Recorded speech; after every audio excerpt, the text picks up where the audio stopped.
second last, and definitely not least, all the way from the Philippines, as you see on the screen behind me, Patrick Roland de Guzman.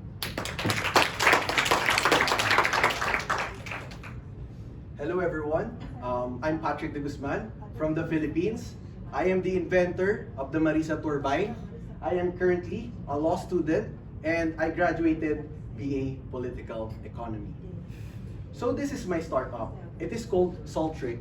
We make renewable energy by harnessing the power of our ocean. So why did I started this startup? We have a problem. 70% of our planet's electricity comes from dirty fossil fuels. Coal, natural gas, diesel.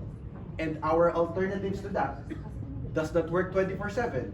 Solar only works at 10 a.m. to 2 p.m. and wind only works when it's really windy. So that's our problem.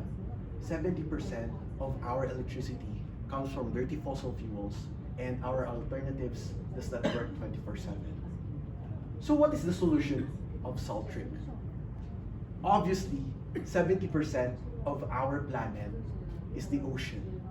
We harness the power of the ocean and we can harness it 24/7 because it always works.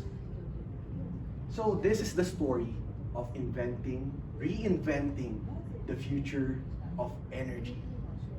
So as we can see, Southeast Asia, it has a coastline of about 130,000 kilometers of coastline. So there's a lot of tidal energy here for us to be able to penetrate. And our vision in Saltric is to make baseload tidal energy as a source of renewable, clean, and affordable electricity in ASEAN. So what is our value proposition? What makes us different from other startups, other competitors? So unlike dirty fossil fuels, it is safe.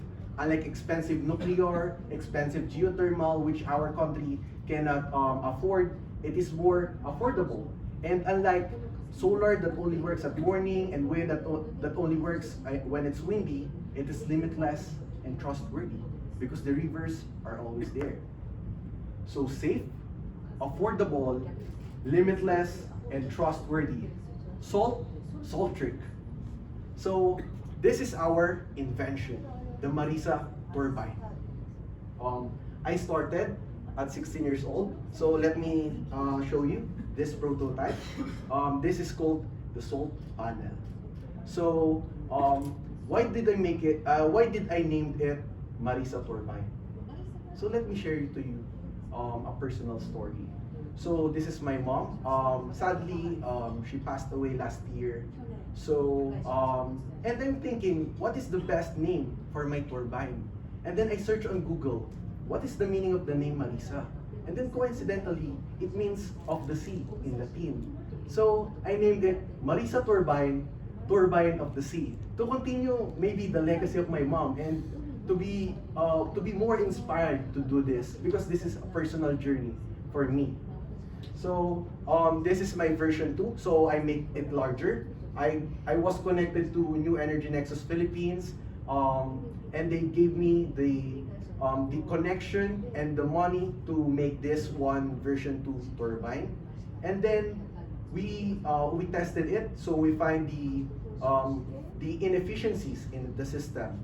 So now, as I am a law student, I am not an engineer, but it does not become a disadvantage for me. You just need to have curiosity and collaboration for you to enable your dream. So my curiosity and collaboration got me connected with two big universities in the Philippines, the Ateneo de Manila University and De La Salle University. So they gave me connections, engineers, and business development. So you have the collaboration and curiosity. Now you need cash. So where did I get the funding? The Department of Science and Technology in the Philippines have noticed my invention and they have given me a grant, an invention grant under their program. And then once I have the enough funding, we are now ready to create our version 3. So this is the version 3 Marisa turbine. From a drawing back when I was just a 16-year-old, I'm now able to accomplish this milestone, the version 3 Marisa turbine, and it is presented in the national TV all over the Philippines. So 100 million people were able to see this in national TV, and I have garnered many positive and also negative comments on how I could improve it. But I was just a 16-year-old kid dreaming about this technology, harnessing the power of the ocean, and now I am in national TV.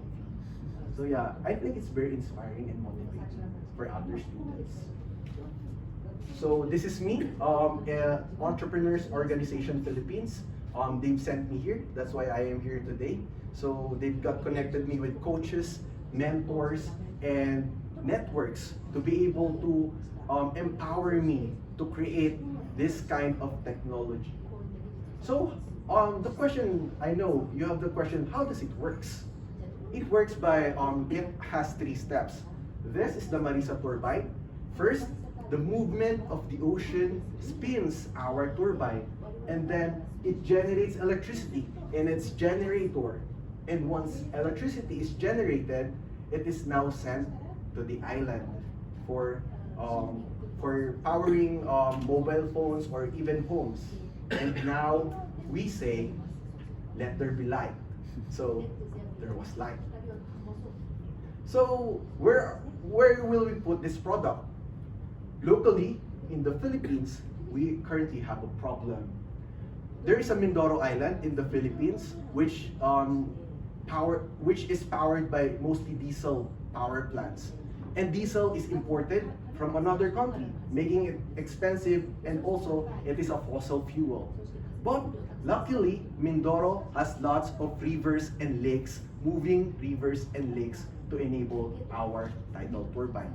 So to enable the costing prices, we are presenting this proposal, $2.2 million for a one-time purchase of our Marisa turbine once the technology is really ready to be deployed, versus the annual cost of using diesel in that island, which costs $15 million annually. So there's really a large savings for the community.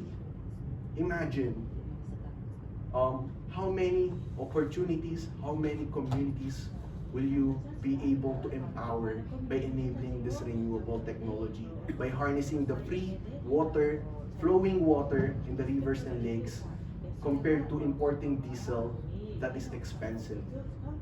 So from local, after 5 years, this can be expanded to Southeast Asia. So this is our potential, and this is our dream. We have 130,000 kilometers of coastline, potential coastline, for us to technically convert it into 1 million megawatts of electricity.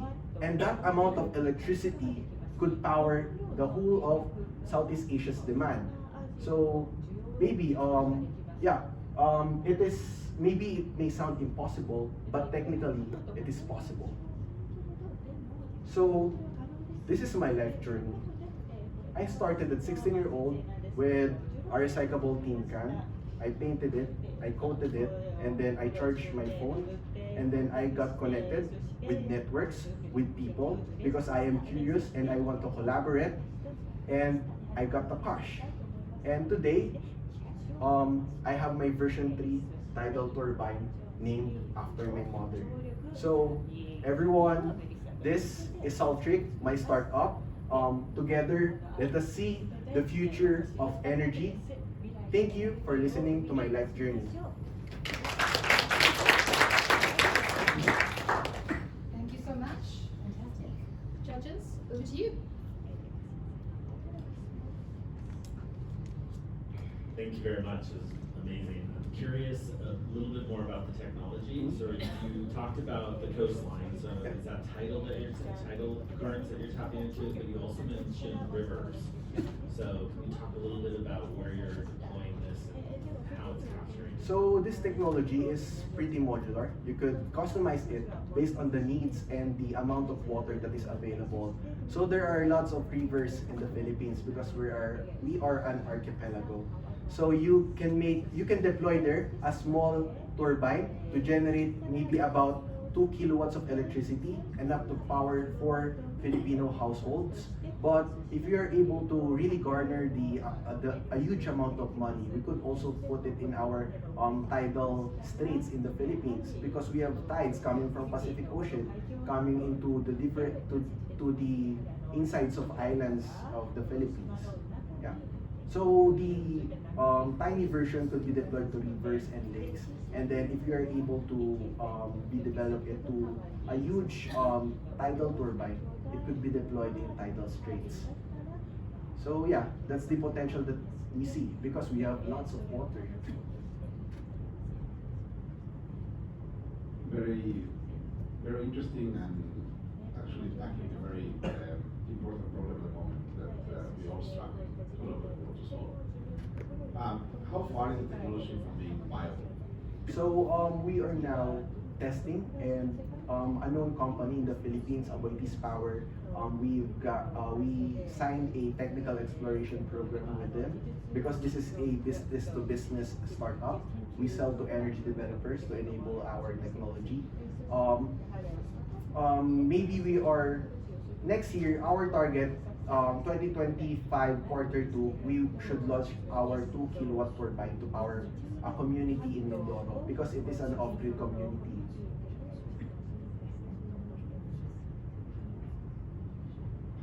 Have you checked around the world on what other similar technologies are available?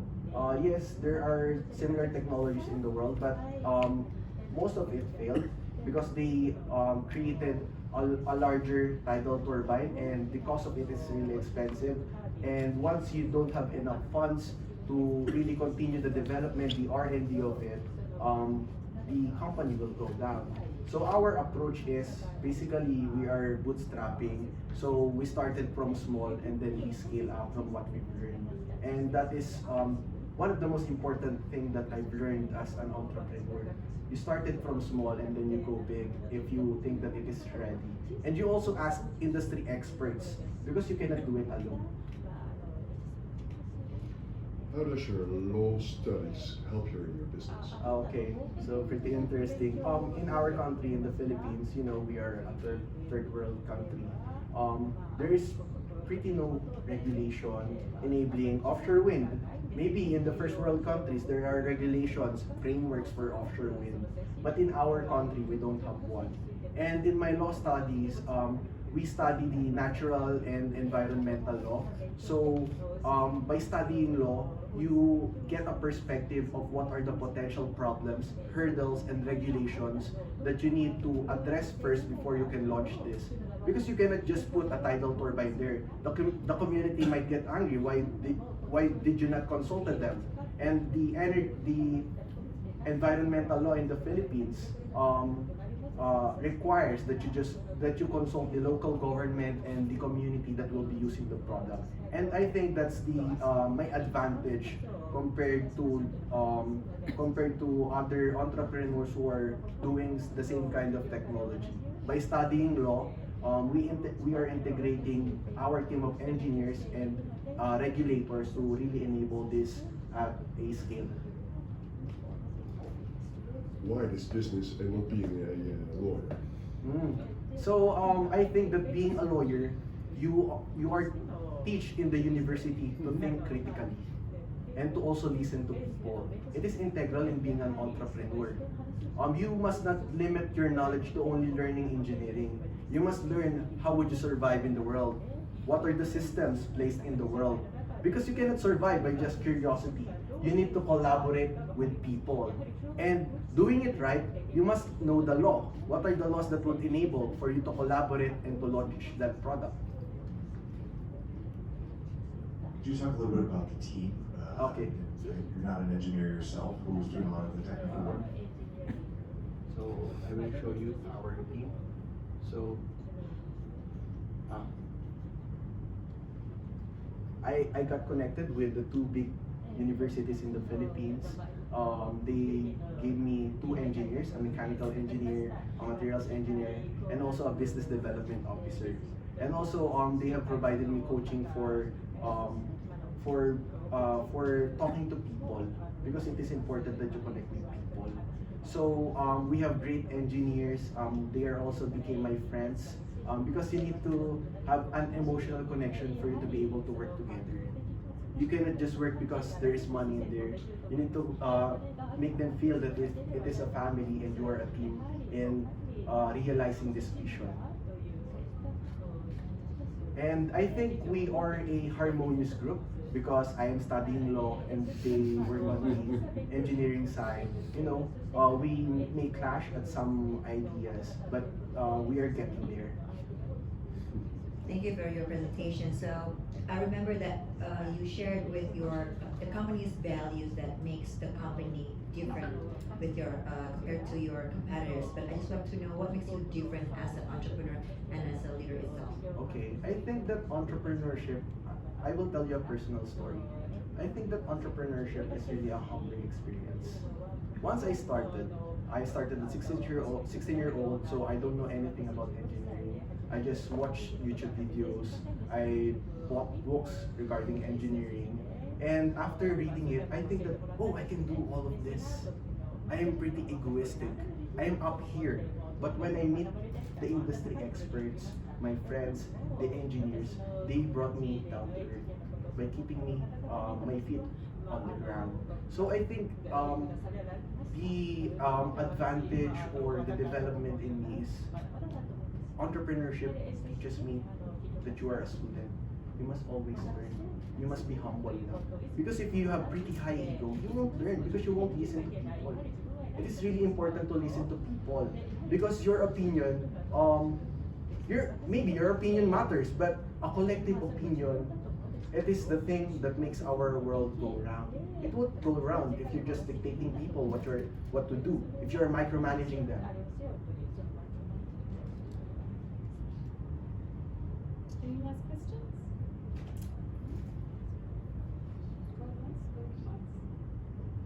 All right. Well, thank you so much.